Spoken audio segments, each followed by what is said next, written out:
శ్రీమాత్రే నమః. శ్రీమద్ రామాయణ కల్పవృక్ష అయోధ్యాకాండ ప్రస్థానఖండ గ్రీవాభంగ వ్యాఖ్య 32వ ధ్వనిముద్రణ 311వ పద్యం నుంచి 320వ పద్యం వరకు. రాముని యందు మీకును తిరంబగు మోహము కల్గనేని ఆ ప్రేమము కైకేయీ సుతుని అరిందము సద్గుణ వారి రాసి ప్రజ్ఞామతి మీద చూపుడు అని రాముడు తనను చుట్టుముట్టిన ప్రజలతో చెబుతున్నాడు. అట్టుల కాక రాజ అని నట్టి వినిశ్చిత బుద్ధి మీకు నా పట్టున మాత్రయుండినను పల్కెద శాసనమాచరించదన్ గట్టిగనెవ్వడున్ భరతు కాదనరాద అయోధ్య లోపలన్ పట్టిన నా వ్రతంబు నరపాలుని ఆజ్ఞయ మీకు నాకును. నా మీద ఉన్న ప్రేమని భరతుడి మీద చూపించండి. అట్లా కాదంటారా? కాదండి, మేము మీ మీద ప్రేమ ఆయన మీద చూపించలేము, నువ్వే మాకు రాజువి, అయితే నేను రాజాజ్ఞ ఇస్తున్నాను. అట్టుల కాక రాజ అని నట్టిది, రాజే నువ్వే రాజువి అని నట్టి వినిశ్చిత బుద్ధి, మీ దృఢమైన నిర్ణయంతో మీరుంటే మీకు నా పట్టున మాత్రం ఉండిన, నాయందే మీకు రాజభక్తి ఉంటే పల్కెద, అప్పుడు నేను ఒక శాసనం ఇస్తున్నాను మీకు, రాజు మిమ్మల్ని శాసిస్తాడు. పల్కెద శాసనము ఆచరించదన్, ఏమిటది? గట్టిగా నెవ్వడున్ భరతు కాదనరాదు అయోధ్య లోపలన్, అయోధ్యలో ఉన్నవాడు ఏ ఒక్కడు కూడా భరతుడిని కాదనకూడదు, ఇది నా ఆజ్ఞ. పట్టిన నా వ్రతంబు నరపాలుని ఆజ్ఞయ మీకు నాకును, ఇది నా వ్రతం, ఇది నరపాలుని ఆజ్ఞ మీకు నాకు కూడా. కాబట్టి మీరందరూ నేను చెప్పినట్టు వినాలి. యా ప్రీతి బహుమానశ్చ మయ్యయోధ్యానివాసినాం మత్ప్రియార్థం విశేషేణ భరతే సా నివేశ్యతాం. నా మీదున్న ప్రేమని భరతుడి మీద పెట్టండి అని 45వ సర్కలో వాల్మీకి మహర్షి అన్నదానికి, ఇంకా నా రాజశాసనం అనుకోండి, నన్ను ఆ మీదే ఉంటే రాజుగా నా మాట వినండి అని అన్నాను. అయిన తర్వాత వృద్ధుడైన దశరథ మహారాజుని మీరు బాధ పెట్టకూడదు. నచ తప్యేత్ యథాచాసౌ వనవాసంగతే మయి మహారాజ తథా కార్యో మమ ప్రియ చికీర్షయ. మీరు నాకు మేలు చేయాలనుకుంటే మీరు పెద్ద ఆయన్ని బాధ పెట్టకూడదు అనేదాన్ని విశ్వనాథ్ వారు 60,000 వత్సరములు ఆపతి చల్లని ఎల్లి నీడనందరు సుఖమంది ఆధరణినాథుని ఈ తుదినాళ్లలోన ఇందరును అలుపంపు కారణమునన్ చిజించి కృతఘ్నులౌదురో చిరుతుక మొక్కకై తరువు ఛేదన చేసిన మాట్కినక్కట అని. నచతప్యేతి యథాచాసౌ, ఆయన్ని బాధ పెట్టకండి అని వాల్మీకి చేసిన సూచనను అనుసరించి విశ్వనాథ వారు దాన్ని విస్తరించి, ఒక రోజా 2 రోజులు 60,000 సంవత్సరాలు ఆయన గొడుగు నీడన మీరందరూ చల్లగా ఉన్నారు. 60,000 వత్సరములు ఆపతి చల్లని ఎల్లి నీడ, ఎల్లి అంటే గొడుగు ఛత్రం, అందరూ సుఖమంది ఆ ధరణినాథుని ఈ తుదినాళ్లలో అని, వాళ్ళలో ఉండే అంత ముసలాయన్ని ఈ చివరి రోజుల్లో బాధ పెడతారా అనే దాని మీద ఆయన రాముడు వాళ్ళ మనసు మరలుస్తున్నాడు. ఇందరు ఒకళ్ళ ఇద్దరు ఇంతమంది మొత్తం అందరూ 60,000 సంవత్సరాలు ఆయన పరిపాలనలో సుఖంగా ఉండి ఈ చివరి రోజుల్లో ఆయన బాధ పెడతారా? చిన్న కారణం కోసం. అలుపంపు కారణమునను త్యజించి కృతజ్ఞులవుదురు. కాస్త చిన్న కారణం కోసం రాముడు బదులు భరతుడు, భరతుడు బదులు రాముడు. ఆయన అక్కడే మహారాజుగా ఉన్నాడు, మేము యువరాజులమే కదా. కాబట్టి అలుపంపు కారణమునను త్యజించి కృతజ్ఞులవుదురు. చిరుతుక మొక్కకై, ఒక చిన్న మొక్క కోసం పెద్ద చెట్టును కొట్టేస్తారా?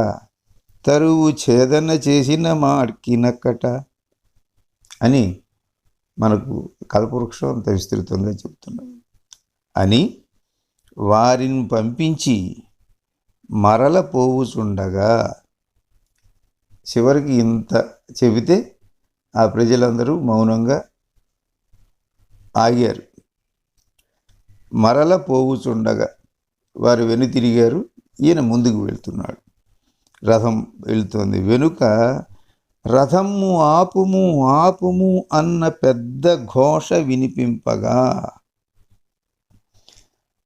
చాలా పెద్దగా అరుస్తున్నారు, రథం ఆపండి ఆపండి ఆపు అంటున్నారు.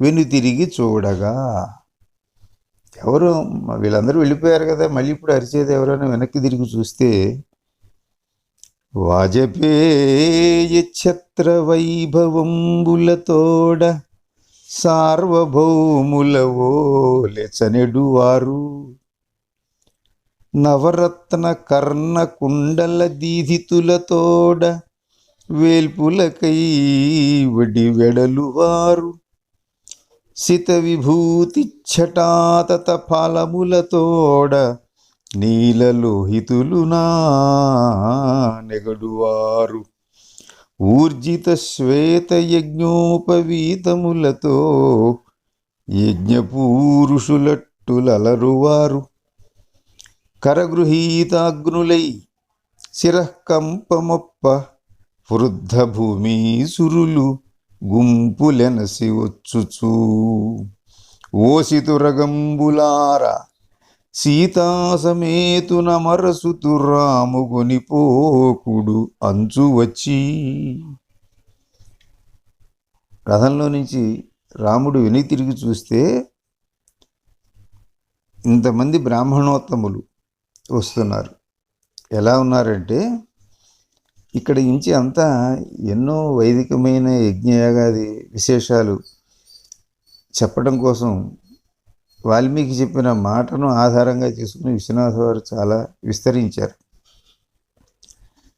వాజపేయి సముత్థాని ఛత్రాణ్యేతాని పశ్యనః పృష్ఠతాన్ ప్రయాతాని హంసానివ జలాచయే అని వాల్మీకి సూచన చేస్తే, వీరందరూ కూడా పెద్ద పెద్ద యజ్ఞాలు చేసినటువంటి బ్రాహ్మణోత్తములు, వృద్ధులు. వారికి వాజపేయం చేసిన వారికి ఛత్ర వైభవం వస్తుంది. అందువలన వీరందరూ అటువంటి వారు. వీరికి కూడా ఒక రాజసం ఉన్నది. వాజపేయ ఛత్ర వైభవం బుల్లతోడ సార్వభౌముల ఓలెచనెడు వారు. ఇప్పుడు వారు కూడా సార్వభౌములు. అట్లాగే వాళ్ళందరికీ చెవులకు కుండలాలు ఉన్నాయి, రత్న కుండలాలు. నవరత్న కర్ణకుండల దీధితులతోడ, నవరత్న కర్ణకుండలముల కాంతులతో వారందరూ దేవతల్లాగా ఉన్నారు. వేల్పులకై వెడి వెడలువారు సిత విభూతి ఛటాతత పాలములతోడ, అందరి నుదురు మీద విభూతి పెట్టుకుని ఉన్నారు. సిత విభూతి ఛటాతతమైన పాలములతోడ, ఒక్కొక్కరు పరమేశ్వరులాగా ఉన్నారు. నీలలోహితులు నా నెగడువారు ఊర్జిత శ్వేత యజ్ఞోపవీతములతో, అందరి యజ్ఞోపవీతములు శ్వేత యజ్ఞోపవీతములు. అనటంలోనే యజ్ఞోపవీతం మీద వేసుకుని మర్చిపోయి అదంతా నలబడిపోయి అట్లా ఉండటం కాకుండా రోజు దానిని శ్రద్ధగా చూసుకునేటువంటి వారు, దాన్ని చక్కగా దాన్ని మురికి పోగొట్టడం ఇదంతా చేసిన వారు ఎవరంటే, ఎవరైతే శ్రోత్రియులై ఉంటారో, శ్రద్ధావంతులై ఉంటారో వారు చేస్తారు. వీరందరికీ ఊర్జిత శ్వేత యజ్ఞోపవీతములతో, వారు అంత చక్కగా చేతులతో ఉడుక్కున్నటువంటి తెల్లగా ఉన్నటువంటి మురికి లేనటువంటి శ్వేత యజ్ఞోపవీతములు, తెల్లని యజ్ఞోపవీతములతో ఒక్కొక్కడు ఒక యజ్ఞ పురుషుల్లాగా ఉన్నారు. కరగృహీత అగ్నులై, వారందరూ చేతులతో అగ్నిహోత్రాలు పట్టుకొచ్చేశారు. శిరఃకంపమొప్ప, అందరూ వృద్ధులు, వారు ఏనాటి నుంచో ఉన్నారు. వారికి శిరఃకంపం, తల ఊగుతోంది. ఆ వణుకుతున్న తలలతో వృద్ధ భూమి సురులు, వృద్ధ బ్రాహ్మణులందరూ కూడా గుంపులు ఎనసి వచ్చుచు, గుంపుగా వస్తున్నారు. వస్తూ వాళ్ళు రాముడితో మాట్లాడట్లేదు, గుర్రాలతో మాట్లాడుతున్నారు.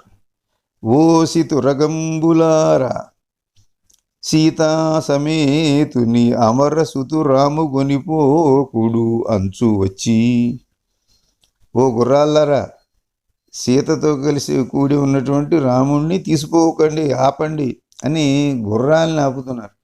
వీళ్ళెవరు ఎంత చెప్పినా ఆపకపోవచ్చు, కానీ గుర్రాలను ఆపితే వీళ్ళేం చేయలేరు. వాళ్ళు అటువంటి తెలివితేటలను ఉపయోగించి వహంతం జవనారామం భోభో జాత్యాతురంగమాహ నివర్తధ్వం నగంతవ్యం హితా భవతి భర్తరి. మీరు బాగా వేగంగా పరిగెత్తగలరు, మీరు జాత్యశ్వాలు, కానీ మీరు రాముణ్ణి తీసుకెళ్ళకూడదు, వెనక్కి తిరగండి, ఆగండి అని గుర్రాల్ని పొగుడుతూ, గుర్రాల్ని మెచ్చుకుంటూ మీరు ఆగండి అని గుర్రాల ద్వారా చేస్తున్నారంటే వారు గుర్రాలకి చెప్పగలిగిన అశ్వమేధాది యజ్ఞాలు వీటికొని వాళ్ళకి వాటితో మాట్లాడగలరు. వాటి స్వభావం వారికి తెలుసు. ఎందుకంటే కర్ణవంతి భూతాని విశేషేణ తురంగమాహ యూయం తస్మాన్ నివర్తధ్వం యాచనాం ప్రతివేదితాః. అన్ని ప్రాణులకు చెవులుంటాయి, ముఖ్యంగా గుర్రాలకు చాలా ఎక్కువ ఉంటాయి. అందువలన మీరు వెనక్కి తిరగండి, మా మాట వినండి అని చెప్పినట్టు వాల్మీకి చెప్పిన దానికి విశ్వనాథ్ వారు గుర్రాలని అజమాయిస్తున్నట్టు ఓసి తురంగములారా అన్నంత అట్లా నివారించగలిగిన శక్తి కలగారన్నమాట ఈ బ్రాహ్మణోత్తములు.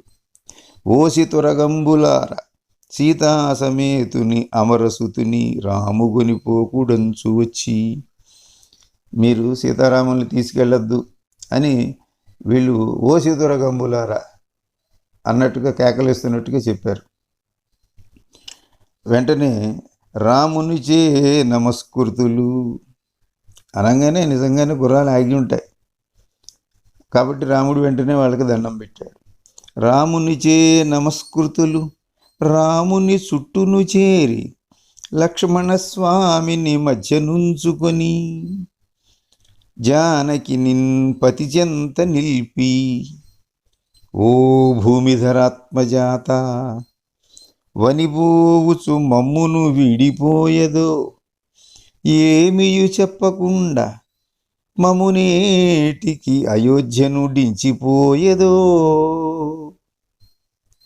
అని వీళ్ళు ఇక్కడ మరొక ఉపాయం చేస్తున్నారు. ఇందాక గుర్రాలను ఆపమన్నారు, వాటితో మాట్లాడారు. ఇప్పుడు రాముడు వీళ్ళందరికీ నమస్కరించగానే రాముని చుట్టూ చేరారు ఈ బ్రాహ్మణోత్తములందరూ. లక్ష్మణస్వామిని మధ్యలో పెట్టుకుని వాళ్ళతో పెట్టుకుని సీతారాములు ఇద్దరిని పక్కన పెట్టారు. జానకిన్ పతి చెంత నిలిపి, ఓ భూమిధరాత్మజాత, ఓ భూమిధరాత్మజాత వనిబోవుచు మమ్మును వీడిపోయేదు. ఇప్పుడు ఇక్కడ భూమిధర ఆత్మజాతగా కనిపిస్తుంది సీత వారికి. భూమిధర ఆత్మజాత పార్వతీదేవిలాగా నీవు వనిబోవుచు మమ్మును వీడిపోయేదు, అడవికి వెళుతూ మమ్మల్ని వదిలేస్తే ఏమీయు చెప్పకుండా మమ్ము నేటికి అయోధ్యను దించిపోయేదు. మాకేమీ చెప్పకుండా మమ్మల్ని ఎందుకు మా ఈ అయోధ్యలో దించిపోతావు అని మము బ్రోమని చెప్పవే సీతమ్మ తల్లి అన్నట్టుగా ఆవిడ వైపు నుంచి వీళ్ళు మొదలుపెట్టారు. ముందు గుర్రాలను ఆపారు, తర్వాత ఆమెను ఆపారు. ఇట్లా వస్తే ఆపుకుంటూ వస్తే రాముడు ఏం చేస్తాడనేది వాళ్ళు చేసిన ఉపాయం. ఇంకా తర్వాత ప్రధానమైంది వేదము, యజ్ఞము. ఇవి దీనికి రాముడు కట్టుబడి ఉంటాడు. కాబట్టి వాళ్ళు అట్లా మాట్లాడుతున్నారు ఆయనతోటి. ఇక ఇప్పుడు ధర్మతః స విశుద్ధాత్మ వీర శుభదృఢవ్రత అని వాళ్ళు ఆ గుర్రాలతో వాళ్ళందరితో చెబుతున్నారు. మీరు ఆయన్ను తీసుకెళ్ళొచ్చు కానీ అడవికి తీసుకెళ్ళకూడదు అంటున్నారు. ఉపవాహ్యస్తు ఓ భర్త నాపవాహ్య పురాత్ వనం. చక్కగా ఆయన నగరంలో తిప్పండి, అడవికి తీసుకెళ్ళకండి, ఇట్లా చెప్పారు. ఇంకా ఏమంటున్నారు? బ్రాహ్మణ్యం కృత్స్నమేతతు త్వాం బ్రహ్మణ్యం అనుగచ్చతి దివ్యస్కంధాధిరూఢ త్వాం అగ్నయోప్యనుయాంచమి. ఇది బ్రాహ్మణ్యం కృత్స్నమేతత్. ఇక్కడ ఉన్నటువంటి ఈ బ్రాహ్మణ్యం అంతా కూడా నీవు బ్రహ్మణ్యుడు కాబట్టి నీ వెంట వస్తుంది. ఎప్పుడైనా మేము నీ వెంట ఉండేవాళ్ళం, బ్రహ్మణ్యుని బ్రహ్మ పదార్థం యొక్క వెంట ఉండేవాళ్ళమే మేము. కాబట్టి మేమందరం కూడా ద్విజస్కంధాధిరూఢ అగ్నయ, మా చేతిలో అగ్నులు ఉన్నాయి. కాబట్టి మేము నిన్ను అనుసరించడం అనేది సహజం. మేము వచ్చేస్తున్నాం. మేము నీకు గొడుగులు పట్టుకుంటాం. ఇప్పుడు గొడుగులు లేకుండా తిరగక్కర్లేదు. వాజిపేయ సముత్థాని ఛత్రాణి ఏతాని పశ్యన అని అంటున్నారు వాళ్ళు. స్మృతి విహిత ప్రవర్తనుని చెప్పి ధరాపతి పంపితో ప్రజాతతి మమునెట్లు పంచదవు తండ్రి దివానిశలెల్ల మా హవిర్గతివని నమ్మి వేల్చెదము కానలనున్న ఋషి ప్రకాండమూర్జితమని మా తపస్సులు వరించుటలెల్లను రిత్తయౌనుకో. ప్రజలనంటే ఏదో చెప్పి పంపించావు. స్మృతి విహిత ప్రవర్తనుని చెప్పి, మహారాజు అంతా స్మృతులన్నీ తెలుసుకుని చేస్తాడు ఆయన ఏమీ స్మృతి విరుద్ధంగా చేయలేదు, ఇట్లా నువ్వు చెప్పంగానే ప్రజలు నమ్మారు, వెళ్ళారు. ధరాపతిని రాజుగారు అంతటి వాడని చెప్పి ప్రజాపతిని పంపావు. మమ్మల్ని ఎట్లా పంపిస్తా? మమ్మును ఎట్లు పంచేదవు తండ్రి? ఎందుకంటే దివానిసలెల్ల మా హవిర్గతివని నమ్మి వేల్చెదము. మేము పగలు రాత్రి ఎప్పుడైనా మా హవిస్సులకి నువ్వే గతి అని, నీకోసమే అని మేము హవిర్దానం చేస్తూ నమ్మి వేల్చెదము.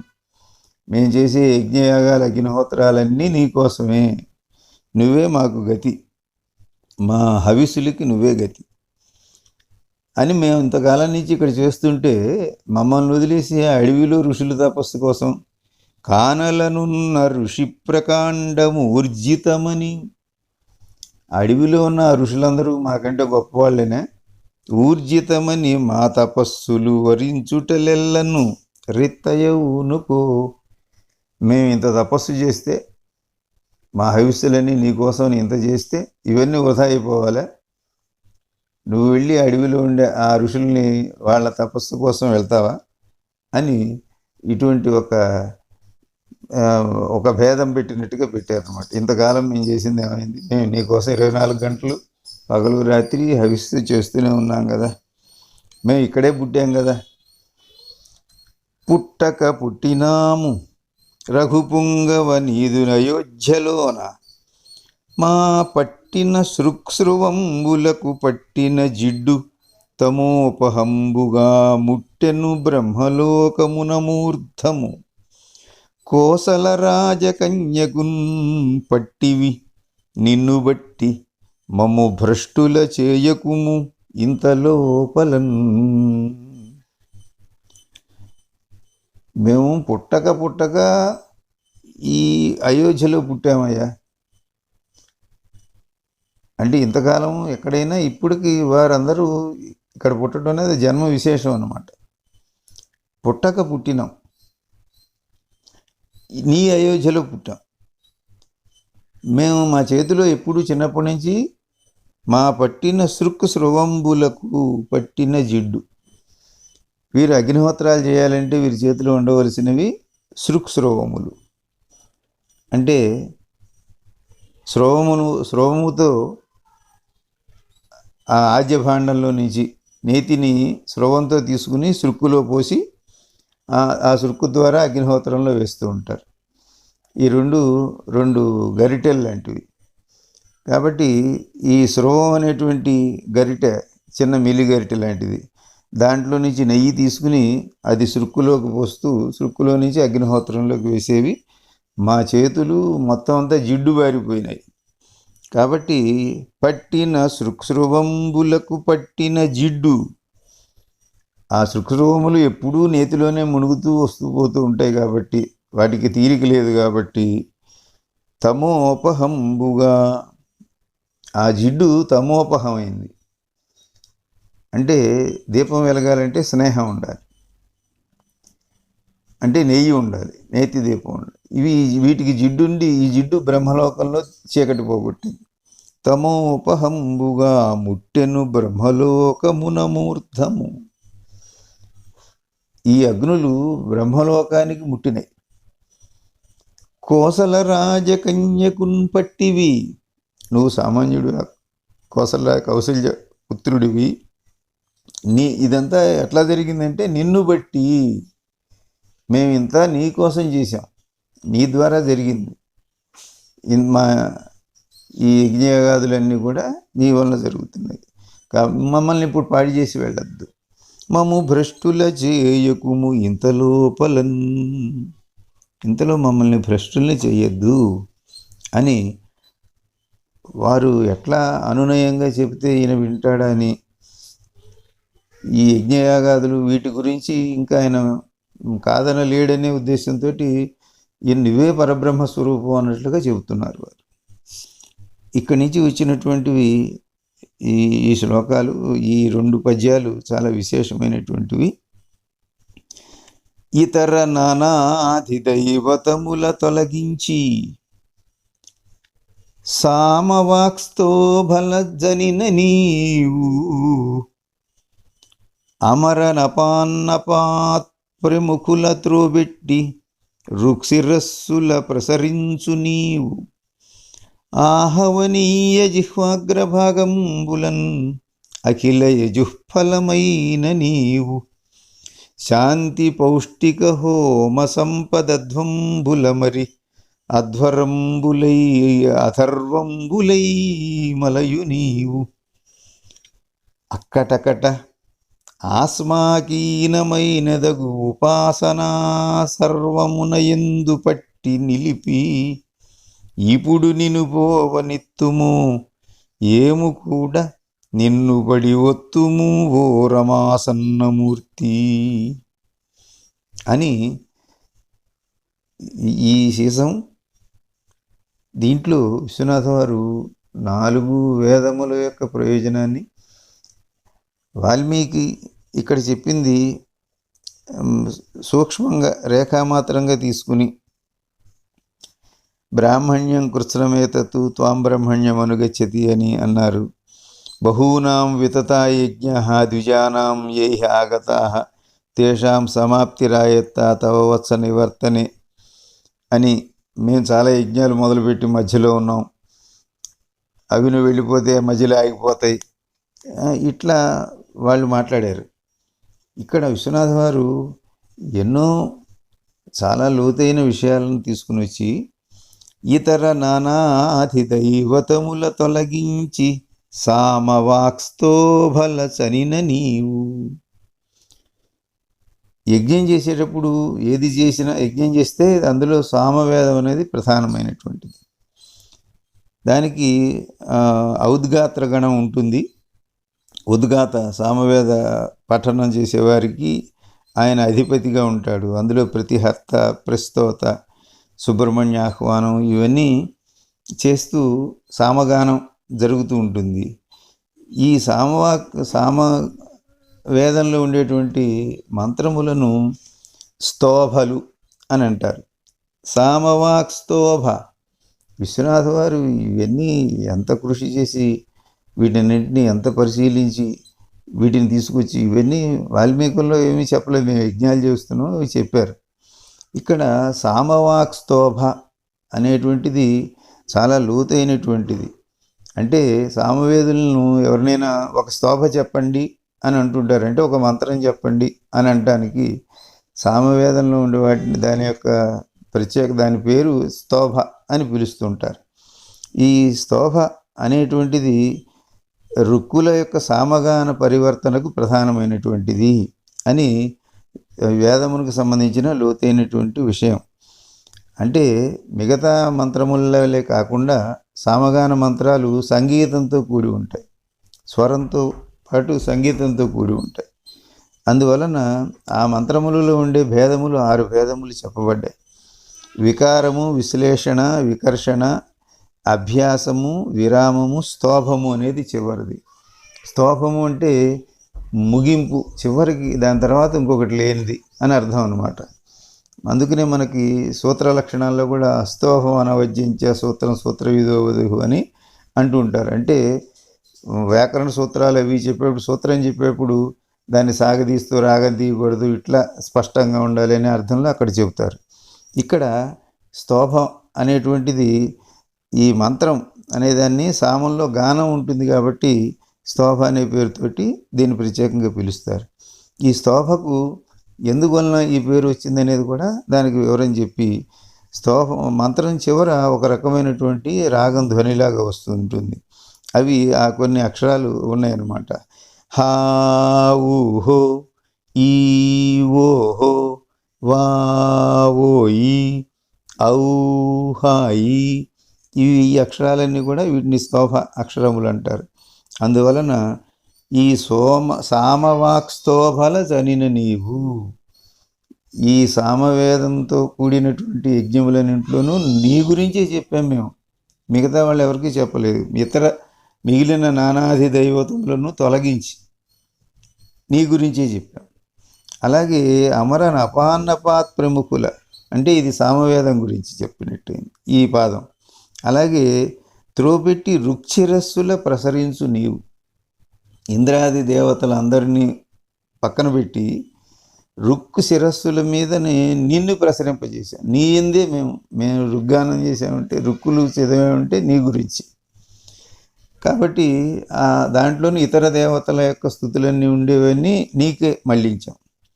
అలాగే ఇంకా ఆహవనీయ జిహ్వాగ్రభాగంబుల అఖిల యజుఫలమైన నీవు, యజుర్వేదంలోకి వస్తే ఇదంతా యజ్ఞయాగాలతో సంబంధించినటువంటిది.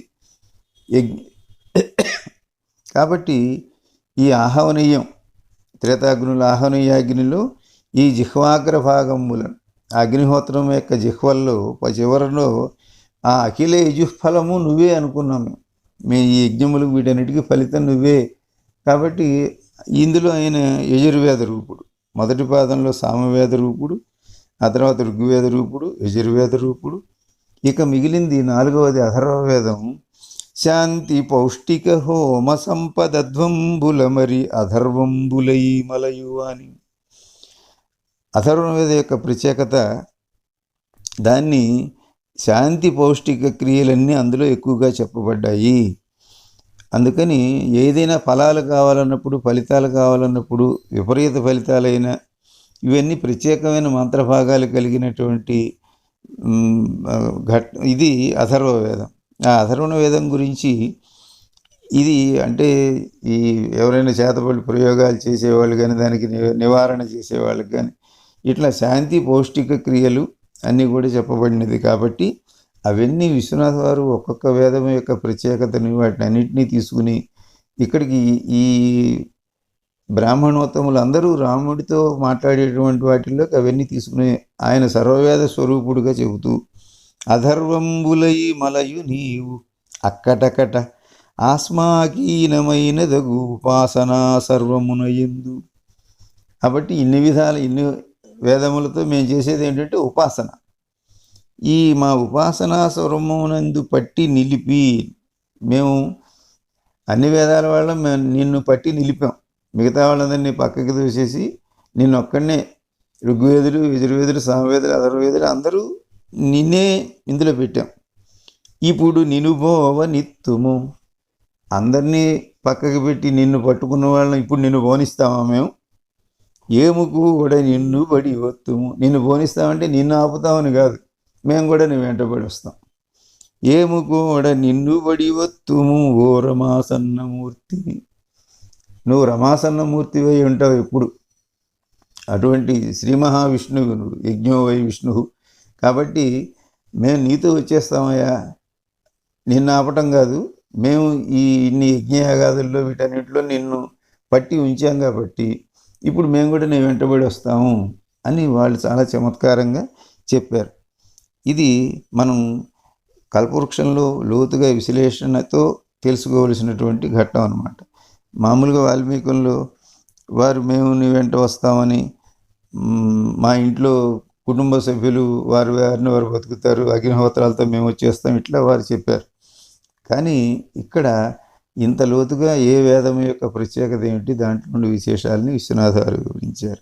అనేన శ్రీరామచంద్రుడు వారికి నమస్కరించి ఇట్లనియే, వారు చెప్పే మాటల్లో ఉండేటువంటి లోతైన విషయాలన్నీ ఆయన గమనించాడు. అంటే ఆయనైనా ఇక్కడ ఉండాలి, లేదంటే వీళ్ళనైనా వెంట తీసుకెళ్ళాలి. అటువంటి మెలికి పెట్టారు వీళ్ళు. దానికి ఆయన ఎంత తెలివైన వాడంటే, అనిన్న శ్రీరామచంద్రుడు వారికి నమస్కరించి ఇట్లని. ఇదంతా కల్పవృక్షంలో మాత్రమే మనం గమనించి ఆనందించగలం. అంటే వాళ్ళతో ఇట్లా అనటం, రాముడు వెళ్ళిపోవటం వాల్మీకంలో అంత మాత్రంగా చెప్పబడింది. ఇక్కడ మళ్ళీ వాళ్ళిద్దరి మధ్యన జరిగిన సంభాషణగాను ఆ బ్రాహ్మణోత్తములందరూ ఈ విధంగా చతుర్వేద స్వరూపుడుగా నేను ఇక్కడే పట్టుకుని ఉన్నాం కాబట్టి మేము నీ వెంట వస్తామని అంటాం. దానికి ఆయన ఏం చెప్పాడంటే గొప్ప వేదాంత విషయం ఉంది. అనేన శ్రీరామచంద్రుడు వారికి నమస్కరించి ఇట్లనియే,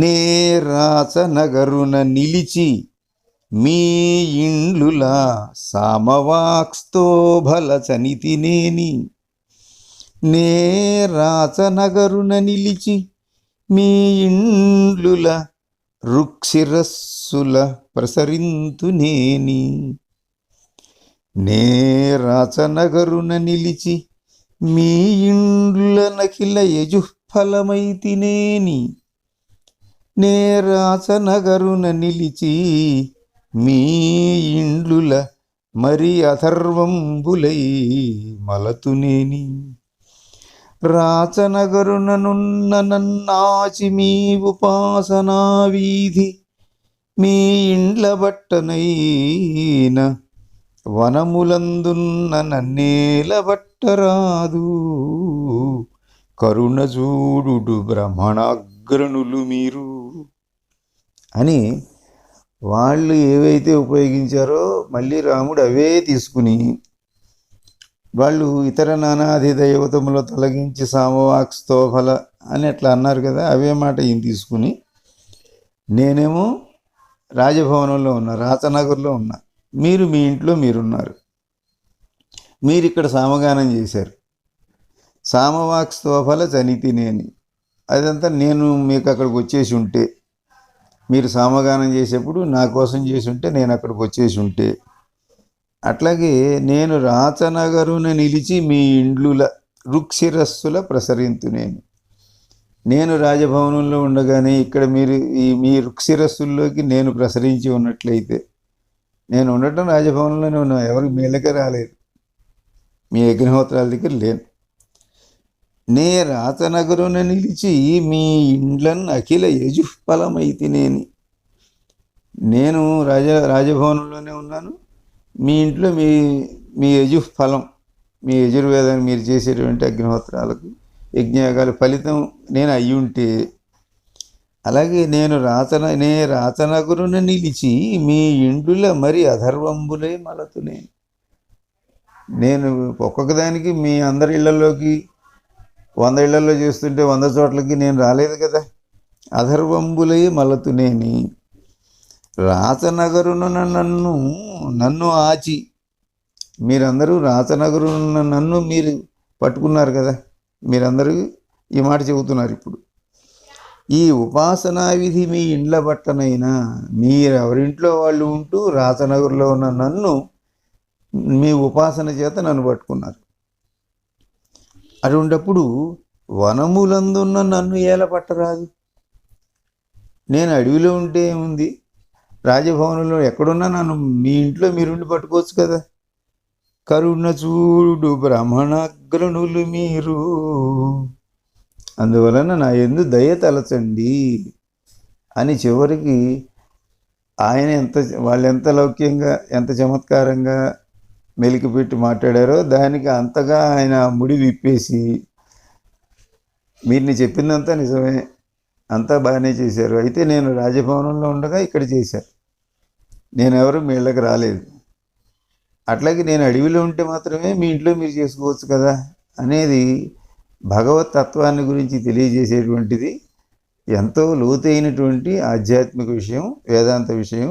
ఈ కర్మకాండలన్నిటికీ కూడా అవసరమైనటువంటిది కర్మ మార్గం కానీ జ్ఞాన మార్గం కానీ ఈ రెండింటి యొక్క సమన్వయాన్ని చేసేటువంటి అత్యద్భుతమైన సన్నివేశాన్ని విశ్వనాథ వారు ఇక్కడ బ్రాహ్మణోత్తములందరూ చుట్టుముట్టి మాట్లాడినట్లుగా వాల్మీకి చెప్పిన దాన్ని ఈ విధంగా తీర్చిదిద్దారు. నమస్కారం, స్వస్తి. తర్వాతి భాగంలో ఏం జరుగుతుందో తెలుసుకోవడానికి మా ఛానల్ సబ్స్క్రైబ్ చేసుకోండి, పక్కన బెల్ ఐకాన్ ప్రెస్ చేయండి.